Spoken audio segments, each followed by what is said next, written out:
تشنهش بهت دوست خودش من ها دست خوش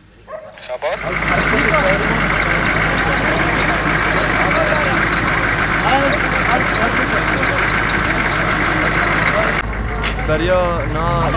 5 ساعت یعنی ایرش سامخره کی مکره انجام دا یعنی برخودانی کی هات کره قدر کی کشتیوان چه شکست باش دراوی پشتی اپراسیون کی مالدار خست نا دگنده دستمون دا مدار خست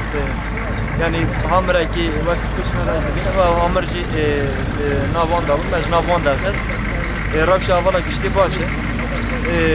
چهار همراه و 6-7 سیاره ایرش کرد و دبابه یعنی تانک نابد نتیگوتن اوجی مقابل مسکنی بود رقمی آقاله دیدن نقطه نات بردن برخودانی که دوی داری دا ملی آقاله دا کشی درکت دورته حکی فدایتی درکت دورته روش اولا کشتی باشه فقط اپراسیون هی بردامه نه دگون کشی دست مدانه و ام هی پیشتابی چن هی بردام بکنه گنده کتی دست ناویج مرا بدین افت؟ نا سامریه اوانا نا دست مدانه و دایش جهات درخستن هات روزگار کنه نا راویانه بر جای شنگاله بر بارازی و راویانه یعنی artık پیخواست راویان بریندار خو کشتی خو اما بعرده با دکشانده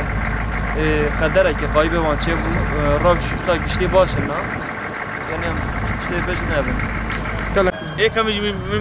من رجعت کار هوا کم اول ناوه من دنیس حقیه جگر کی لگه من بیرو وی داری ایریش اکثر نقطه اول من چی بوید چطین هو اولا برسوه که تون دا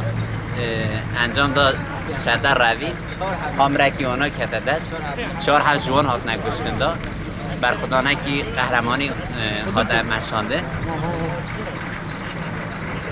ایریش آلانا جزای دا گندگی نزی جزای دا چه بود نا برا جزا ترکو کرده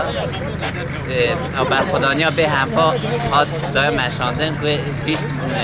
شده بروه انجام دا ایریشی وان اشکست